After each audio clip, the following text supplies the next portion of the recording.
अस्सलाम वालेकुम स्टूडेंट्स। तो आज दोबारा हम क्लास 10 मैथमेटिक्स के साथ, और जो आज का टॉपिक है वो है हमारे पास सिंथेटिक डिवीजन। ये भी हमारे पास डिवीजन का एक मेथड है जिसकी मदद से हम किसी भी पोलिनोमियल को एक लीनियर पोलिनोमियल पर डिवाइड करते हैं और उसकी मदद से हम उसका क्वोशंट और रिमाइंडर फाइंड करते हैं। ये बेसिकली हमारे पास एक शॉर्टकट डिवीजन का मेथड है लॉन्ग डिवीजन के मुकाबले में। या हम यहाँ पर ये भी कह सकते हैं कि सिंथेटिक डिवीजन हमारे पास एक ऐसा प्रोसेस है जिसकी मदद से हम किसी भी पोलिनोमियल के फैक्टर्स फाइंड करते हैं। तो फैक्टर्स भी यहाँ पर हम कह सकते हैं, क्वोशंट और रिमाइंडर भी कह सकते हैं, लेकिन ये डिपेंड करेगा उस पोलिनोमियल पे कि वो पोलिनोमियल आप लोगों के पास डिग्री 2 है या डिग्री 3 या 4 या 5 है। इस पूरे के पूरे प्रोसेस को अभी हमने समझना है एक एग्जांपल की मदद से। मैं यहाँ पर एक एग्जांपल लिख रहा हूँ और इस एग्जांपल की मदद से आप लोगों ने इस पूरे सिंथेटिक डिवीजन को समझना होगा। एग्जांपल है हमारे पास 5x⁴ plus x³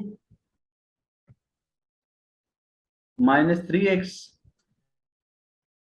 divided by x plus या x माइनस 2 लगाए या x प्लस 2 लगाए, आप लोगों की मर्जी है, जो भी आप लोग डिवाइजर ले लो। लेकिन चलो इस मेथड को आप लोग यहाँ पर समझे कि जिस मेथड को मैं फॉलो कर रहा हूँ ये अभी हम यहाँ पर सिंथेटिक डिवीजन को डिस्कस करवा रहे हैं। इसके लिए हमें सबसे पहले इस पोलिनोमियल को लेट सपोज करवा देते हैं कि let this is a P of x. इसको हमने पी ऑफ एक्स के बराबर ले लिया। 5x⁴ plus x⁴ minus 3x। अब यहाँ पर अगर इस पोलिनोमियल को देखा जाए तो ये हमारे पास एक क्वार्टिक पोलिनोमियल है। क्वार्टिक मीन क्योंकि यहाँ पर हाईएस्ट पावर जो हमारे पास 4 है, तो इसकी डिग्री 4 है, तो इसके टोटल हमारे पास फैक्टर भी 4 ही होंगे। उसमें हमारे पास एक फैक्टर यहाँ पर मौजूद है विच इज x माइनस 2। अब यहाँ पर x⁴ भी मौजूद, x⁴ भी मौजूद है और x⁴ भी मौजूद। लेकिन यहाँ पर दरमियान में कुछ चीजें, कुछ टर्म हमारे पास ऐसे है जो यहाँ पर मिसिंग है। जो टर्म मिसिंग होगा उसको हमने यहाँ पर एक्सप्रेस करना होगा एज अ जीरो कोएफिशिएंट। अब यहाँ पर x⁴, तो x⁴ के बाद आप लोगों के पास 0x² लगा लेंगे हम, इसके बाद स्क्वायर आएगा।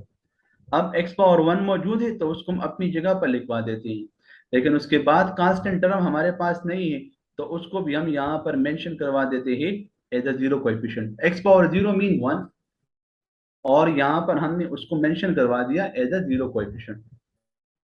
जो टर्म मिसिंग होगा तो उसकी जगह आप लोगों ने जीरो लगाना होगा। दूसरी चीज आप लोग यहाँ पर एक और चीज भी ऑब्जर्व करो, वो ये है हमारे पास कि क्या ये जो पोलिनोमियल उसने दिया हुआ है डिसेंडिंग ऑर्डर में है या नहीं है। डिसेंडिंग ऑर्डर मीन कि आप बड़े से शुरू करो और उसको छोटे पावर पर खत्म करो, क्योंकि ये हमारे पास एक पोलिनोमियल है तो हमें इसको देखना होगा with respect to power. Let's suppose मैं यहाँ पर लिखता हूँ 1 2 3 4 5। अब ये हमारे पास एक असेंडिंग ऑर्डर है, छोटे से शुरू किया बड़े पे खत्म किया। अब अगर हम इसको डिसेंडिंग में लिखना चाहेंगे तो पहले 5 आएगा, फिर 4, फिर 3, फिर 2 और फिर 1 आ जाएगा। तो आप लोगों ने उस पोलिनोमियल को डिसेंडिंग ऑर्डर में लिखवाना होगा। फिर सबसे पहले आप लोगों के पास जो वेरिएबल दिया हुआ है उसका जो सबसे बड़ा पावर है वो पहले आ जाए और सबसे आखिर में छोटा पावर हो या कांस्टेंट टर्म हो।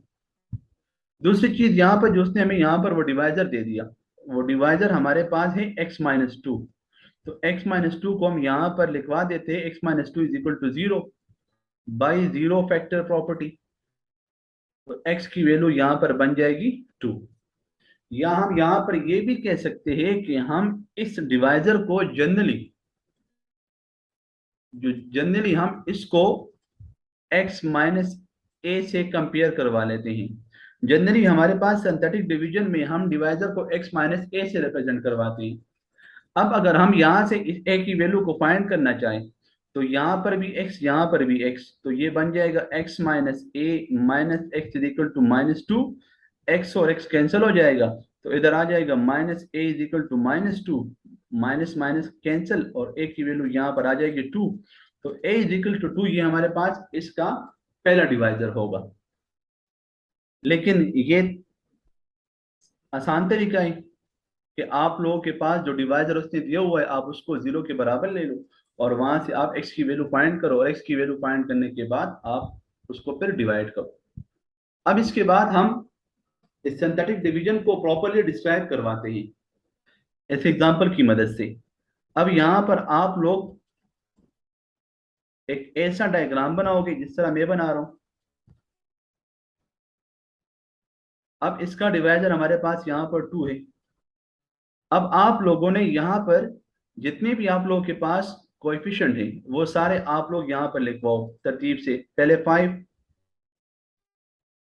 फिर 1 क्योंकि यहाँ पर कोएफिशिएंट 1 है, फिर 0 आ जाएगा क्योंकि यहाँ पर आप लोगों के पास जो एक्स स्क्वायर वाला टर्म था वो नहीं था तो उसका कोएफिशिएंट हमारे पास 0 होगा। उसके बाद -3 और यहाँ पर आप लोगों के पास लास्ट में हमने 0 लगा दिया। अब यहाँ पर जो x पावर 4 का कोएफिशिएंट है इसको कहा जाता है लीडिंग कोएफिशिएंट। जो सबसे आप लोगों के पास बड़े पावर वाला वेरिएबल होगा और उसका जो कोएफिशिएंट होगा उसको लीडिंग कोएफिशिएंट भी कहा जा सकता है। तो लीडिंग कोएफिशिएंट यहाँ पर हमारे पास वो अनचेंज रहेगा, उसमें किसी भी किस्म का आप लोगों ने कोई चेंज नहीं लानी, वो अपनी जगह पर रिमेन सेम आ जाएगा। अब इसके बाद जो प्रोसेस है वो शुरू हो जाएगा। वो प्रोसेस क्या है हमारे पास, हमने इस 5 को मल्टीप्लाई करना है 2 के साथ तो ये बन जाएगा 5 2 जार 10। अब 1 और 10 को आप लोग ऐड करोगे तो 11 आ जाएगा। फिर इसी 11 को दोबारा मल्टीप्लाई करोगे आप लोग 2 के साथ तो बन जाएगा 22। 0 प्लस 22 यहाँ पर आ जाएगा 22 आ जाएगा। दोबारा इसी को प्रोसेस को रिपीट करें 22 मल्टीप्लाई बाई 2 करें तो आ जाएगा 44। अब ये -3 और ये +44 है। जब 44 से आप लोग 3 माइनस करोगे तो यहाँ पर आ जाएगा 41। अगेन 41 को आप लोग मल्टीप्लाई करें 2 के साथ तो ये बन जाएगा 82। तो 0 प्लस 82 से आप लोगों के पास आ जाएगा 82 आ जाएगा। पहले आप लोगों ने इसको मल्टीप्लाई किया, फिर इसके बाद आप लोगों ने 11 को मल्टीप्लाई किया, फिर उसके बाद 22 को मल्टीप्लाई कर लिया और फिर इसके बाद हमने यहाँ पर 41 को मल्टीप्लाई कर लिया। अब इसके बाद 82 था तो आगे तो हमारे पास कोई और टर्म है नहीं तो इसी वजह से हमारे पास यहाँ पर ये स्टॉप हो जाएगा। अब यहाँ पर ये जो लास्ट टर्म आ गया, लास्ट टर्म यहाँ पर आप लोगों के पास शो करवा रहा है रिमाइंडर को विच इज 82। लेकिन यहाँ पर जो टर्म आप लोगों के पास ये जो आप लोगों को नजर आ रहा है 5 11 22 और 41, देखिए आप लोगों के पास ये जो टर्म था ये x पावर 4 का कोएफिशिएंट था, ये x पावर 3 का था, ये x पावर 2 का था, ये x पावर 1 था और ये x पावर 0 था। x power 0 mean constant term जो था आप लोगों के पास। लेकिन इस पूरे पोलिनोमियल से यहाँ पर एक टर्म निकल गया, रिड्यूस हो गया, तो फिर यहाँ पर आप लोगों के पास जो ये वाला पोर्शन आएगा ये जो फिर कोएफिशिएंट होगा ये वाला यहाँ पर 4 होगा तो फिर ये कोएफिशिएंट ऑफ x पावर 3 बन जाएगा, ये कोएफिशिएंट ऑफ x पावर 2 बन जाएगा, ये कोएफिशिएंट ऑफ x पावर 1 बन जाएगा और ये आप लोगों के पास कांस्टेंट टर्म होगा। तो यहाँ पर जो रिजल्ट आएगा आप लोगों के पास तो वो कहलाएगा क्वोशंट। तो क्वोशंट बन जाएगा 5x power 3 plus 11x power 2 plus 22x and plus 14। अब इसको हम डिप्रेस इक्वेशन भी कह सकते हैं। ये जो पोलिनोमियल आप लोगों को यहाँ पर नजर आ रहा है इसको डिप्रेस्ड इक्वेशन भी कहा जा सकता है। ये डिप्रेस हो गया, कितना डिप्रेस हो गया 1 डिग्री। ऊपर आपके पास डिग्री 4 थी, यहाँ पर ये डिग्री 3 बन गई तो ये बन जाएगा आप लोगों के पास 5x power 3 plus 11x square plus 22x and plus 41। Sometime हमारे पास ऐसा भी हो जाता है कि यहाँ पर आप लोगों के पास उसने कुछ कंडीशन दी होती है तो फिर उस कंडीशन के मुताबिक आप लोगों ने उस क्वेश्चन को सिंथेटिक डिवीजन की मदद से सॉल्व करना होगा, और उस कंडीशन में आप लोगों ने कुछ अननोन वैल्यूज फाइंड करना होंगी। अननोन आप लोगों के पास कुछ भी हो सकता है, वो डिपेंड करेगा आप लोगों के पास उस पोलिनोमियल पे। इसी तरह अब अगर हम इसी सिंथेटिक डिवीजन पे एक और एग्जांपल की तरफ आ जाए और एक और एग्जांपल को हम ट्राई कर ले, तो आप लोग यहाँ पर देख लो, मैं एक और एग्जांपल कर रहा हूँ। एग्जांपल है हमारे पास x पावर 4 माइनस, एक और एग्जांपल यहाँ पर हम कर लेते हैं, x power 4 minus x square plus 15 divided by x plus 1। अब ये हमारे पास एक और एग्जांपल है, और अब हम इसे इसको भी सॉल्व कर लेते हैं थ्रू सिंथेटिक डिवीजन। लेट, इसको मैंने कहा कि p of x power 4 minus x square plus 15। अब इसको आप लोग देखें तो ये तो ऑलरेडी हमारे पास डिसेंडिंग ऑर्डर में तो यहाँ पर नजर आ रहा है कि पहले पावर 4 है, उसके बाद 2 और फिर कांस्टेंट टर्म है। लेकिन दरमियान में कुछ चीजें ऐसी है जो मिसिंग है। मिसिंग हमारे पास कौन सा टर्म है? मिसिंग हमारे पास यहाँ पर है एक्स क्यूब। एक्स क्यूब के बाद एक्स स्क्वायर होगा, फिर एक्स वाला टर्म इसमें नहीं है तो वो भी जीरो आ जाएगा, और यहाँ पर आप लोग देखो तो आप लोगों के पास कांस्टेंट टर्म भी है। तो जो टर्म नहीं होगा उसको आप लोगों ने as a zero coefficient mention करना होगा। इसका कोएफिशिएंट 1 है और इसका कोएफिशिएंट -1 है, और जो उसका डिवाइजर है आप लोगों के पास x plus 1 is equal to 0, तो ये बन जाएगा x इज इक्वल टू -1। मैं पहले बता चुका हूँ कि ये जो पहला डिवाइजर फाइंड करने का ये सबसे आसान तरीका है आप लोगों के पास। अब हम यहां पर यूज करेंगे using synthetic division. Synthetic division, और यहां पर जो लीडिंग कोएफिशिएंट है वो आप लोगों के पास 1 है। सिंथेटिक डिवीजन बन जाएगा आप लोगों के पास, अभी यहाँ पर जो डिवाइजर है आप लोगों के पास वो -1, इधर कोएफिशिएंट 1 था, इधर कोएफिशिएंट 0, इधर -1, इधर भी 0, और इधर आप लोगों के पास आ गया 15। वंस अगेन दोबारा बताते चलूं कि जो फर्स्ट टर्म होगा, जो लीडिंग कोएफिशिएंट होगा, वो आप लोगों के पास रिमेन सेम आएगा। अब यहाँ पर देखिए, ये कोएफिशिएंट x पावर 4 का था, ये x पावर 3 का था, ये x स्क्वायर का था, ये x का था, और ये आप लोगों के पास कांस्टेंट टर्म था जिसको हम x पावर 0 से मेंशन करवाते हैं। अब ये 1 जो होगा ये -1 से मल्टीप्लाई होगा तो यहाँ पर आ जाएगा -1, तो 0 -1 इधर आ जाएगा, -1 आ जाएगा। अब इसी -1 को अब हम दोबारा इस -1 से मल्टीप्लाई करेंगे तो ये बन जाएगा माइनस माइनस प्लस, और 1 मल्टीप्लाई बाई 1 1 बन जाएगा। लेकिन ये तो -1 है और ये +1 है, तो इससे रिजल्ट आ जाएगा 0। उसके बाद ये 0 मल्टीप्लाई होगा -1 से तो 0 बन जाएगा, और 0 प्लस 0 रिजल्ट आ जाएगा 0। और दोबारा इस 0 को मल्टीप्लाई करें -1 के साथ तो अगेन 0 हो जाएगा, और 15 के साथ जब 0 ऐड करोगे तो यहाँ पर आ जाएगा 15 आ जाएगा। अब यहाँ पर गौर से देखिए, एक पूरा टर्म यहाँ पर हमारे पास निकल गया एज ए रिमाइंडर। अब ये x पावर 4 था तो ये डिप्रेस हो गया x पावर 3, ये x पावर 2, ये x पावर 1, और ये कांस्टेंट टर्म। लेकिन यहाँ पर आप लोग देख सकते हो कि x पावर 1 का जो टर्म है वो 0 है पूरा, यहाँ पर कांस्टेंट टर्म भी नहीं है, वो भी 0 है, तो इसको लिखवाने की जरूरत नहीं है। तो आप लोगों के पास जो डिप्रेस इक्वेशन होगी यहाँ पर 10 डिप्रेस्ड इक्वेशन, वो आप लोगों के पास बन जाएगी x पावर 3 और -x square.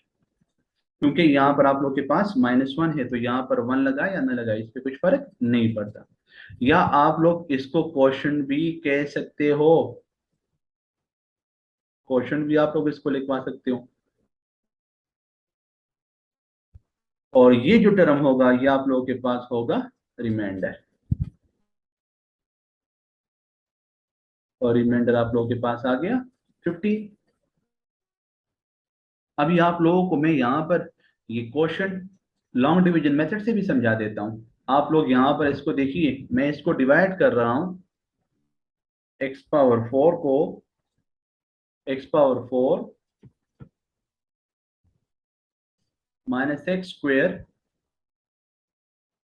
Minus x square plus 15, इसको मैं डिवाइड कर रहा हूँ एक्स प्लस वन पे। हम इस टर्म को किससे मल्टीप्लाई करें? इसको हम मल्टीप्लाई करेंगे एक्स पावर थ्री के साथ। जब मल्टीप्लाई करेंगे तो x power three multiply by x, ये बन जाएगा आप लोगों के पास एक्स पावर फोर, और x power three multiply by x. तो यहाँ पर एक्स क्यूब तो नहीं है, तो इसको हम यहाँ लिखवा देते हैं। अब यहाँ पर आप लोग देखो तो ये कैंसिल हो जाएगा, ये भी साइन चेंज होगा, तो minus x cube minus x square नीचे आ जाएगा और प्लस 15। अब हम इसको मल्टीप्लाई करेंगे माइनस एक्स स्क्वायर के साथ। जब माइनस एक्स स्क्वायर के साथ मल्टीप्लाई करेंगे तो यहाँ पर आप लोग देखो तो ये प्लस एक्स और ये माइनस एक्स, तो ये बन जाएगा माइनस एक्स क्यूब, और ये भी प्लस और माइनस हो जाएगा, माइनस एक्स स्क्वायर हो जाएगा, साइन चेंज हो जाएंगे, ये कैंसिल होगा, और ये माइनस एक्स स्क्वायर ये भी कैंसिल होगा, और आप लोगों के पास इधर रह जाएगा 15। तो अभी आप लोग इधर भी देखो, यहाँ भी आप लोगों के पास ये जो टर्म है, ये है आप लोगों के पास question x cube minus x square, और ये आप लोगों के पास है रिमाइंडर। तो ये जो मेथड था आप लोगों के पास, ये हमने यहाँ एक्चुअल लॉन्ग डिवीजन से किया, और वहां पर हमने उसको सिंथेटिक डिवीजन से किया। तो रिजल्ट तो दोनों में सेम आ रहा है, लेकिन वो भी हमारे पास एक मेथड है और ये भी हमारे पास एक मेथड है, लेकिन वहां पर उसने मेंशन किया हुआ कि आप लोगों ने उसको सिंथेटिक डिवीजन से ही सॉल्व करना है। अब यहाँ पर एक और चीज आ जाती है, और वो है हमारे पास जीरो ऑफ द पोलिनोमियल। ये भी समझना जरूरी है, zero of the polynomial. What is zero of the polynomial? Zero of polynomial क्या है आप लोगों के पास? लेट, मैं यहाँ पर एक पोलिनोमियल लेता हूँ, let P of x is equal to x square minus six x plus seven, और मैं यहाँ पर पुट कर रहा हूँ x is equal to, put कर लेते हैं हम यहाँ पर एक ऐसा नंबर में पुट करता हूँ, लेट सपोज मैंने यहाँ पर वन पुट कर लिया। जब वन पुट किया तो यहाँ पर देखिए पी ऑफ वन, इधर ये बन गया वन स्क्वेयर, ये बन गया आप लोगों के पास माइनस सिक्स इंटू वन, और ये बन गया सेवन, इधर आ गया one minus six plus seven आ गया, ये वन प्लस सेवन एट, और eight minus six is equal to two, और टू आप लोगों के पास जीरो के बराबर नहीं है। अब यहाँ पर जो चीज मैं आप लोगों को समझा रहा हूँ वो जीरो ऑफ द पोलिनोमियल की तरफ ला रहा हूँ। जब वन पुट किया तो वन पुट करने के बाद यहाँ पर आप लोगों के पास जो रिजल्ट आ गया वो जीरो के बराबर नहीं आया। तो इस केस में आप लोगों के पास जो वन होगा ये जीरो ऑफ द पोलिनोमियल नहीं होगा, ये जीरो ऑफ द पोलिनोमियल नहीं कहलाएगा। लेकिन अगर मैं अब ऐसे करूं, मैं इस इक्वेशन में थोड़ी सी चेंज ले आऊं, और चेंज में ये ले आता हूं कि लेट, मैं लिखवा देता हूं let P of x is equal to x square plus six x minus seven, और अगेन मैं यहाँ पर पुट करता हूँ x is equal to one. इस पोलिनोमियल को मैंने अभी यहाँ पर ये साइन चेंज कर दिए, अब मैं यहाँ पर पुट कर रहा हूँ वन, ये बन जाएगा वन स्क्वेयर, ये बन जाएगा six into one minus seven, one plus six minus seven, तो ये बन जाएगा seven minus seven is equal to zero. अब यहाँ पर देखिए आप लोग, यहाँ पर आप लोगों के पास जो रिमाइंडर है वो जीरो आ रहा है, लेकिन इस केस में आप लोगों के पास वो रिमाइंडर जीरो नहीं आ रहा था। जब आप लोग यहाँ पर किसी भी पोलिनोमियल में x की वैल्यू पुट कर लेते हो, और आप लोगों के पास आखिर में जो भी रिजल्ट बचता है वो आप लोगों के पास उसका रिमाइंडर कहलाता है। इस केस में आप लोग के पास रिमाइंडर जीरो के बराबर नहीं था, और इस केस में आप लोग के पास रिमाइंडर जीरो के बराबर हो गया। जब रिमाइंडर जीरो के बराबर हो जाएगा बाई रिमाइंडर थ्योरम, तो आप लोगों के पास जो नंबर होगा जिसको आप लोगों ने पुट किया हुआ है वो आप लोगों के पास कहलाएगा जीरो ऑफ द पोलिनोमियल। इस बात को आप लोगों ने याद रखना है, क्योंकि इसको हमने आगे सिंथेटिक डिवीजन में यूज करना होगा। कंडीशन हमें दी होगी कि ये नंबर इसका जीरो ऑफ द पोलिनोमियल है, तो फिर आप लोगों ने वहां पर उसका रिमाइंडर जीरो लेना होगा। या आप लोगों को वो लिख दी कि ये नंबर इसका फैक्टर है, ये पोलिनोमियल, ये लीनियर पोलिनोमियल उसका फैक्टर है, तो उस केस में भी आप लोगों के पास रिमाइंडर जो होगा वो जीरो के बराबर होगा। तो आज हमने सिंथेटिक डिवीजन को काफी डिटेल से डिस्कस कर लिया कि what is a synthetic division. और सिंथेटिक डिवीजन इज बेसिकली आप लोगों के पास एक मेथड, एक प्रोसेस है जिसकी मदद से हम किसी एक पोलिनोमियल को लीनियर पोलिनोमियल पर डिवाइड करेंगे, और उसकी मदद से हम उसका क्वोशंट और रिमाइंडर फाइंड करेंगे। या हम ये भी कह सकते हैं कि आप लोगों के पास सिंथेटिक डिवीजन एक ऐसा प्रोसेस है जिसकी मदद से आप लोग किसी भी पोलिनोमियल के फैक्टर्स फाइंड करते हो by dividing a linear polynomial. और वो प्रोसेस मैंने आप लोगों को समझा दिया कि आप लोगों ने यहाँ पर सबसे पहले अपने पोलिनोमियल को देखना हो कि वो डिसेंडिंग ऑर्डर में है या नहीं है। डिसेंडिंग ऑर्डर में देखने के बाद आप लोगों ने देखना होगा कि कौन सा टर्म वहां पर मिसिंग है। जो मिसिंग होगा तो उसकी जगह आप लोगों ने जीरो लगाना होगा, और उसके बाद फिर आप लोगों ने उसको इसी प्रोसेस से डिवाइड करना होगा।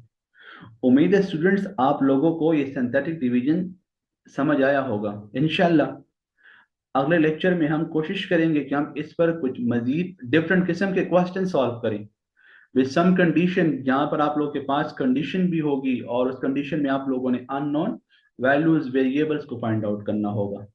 अल्लाह हाफिज।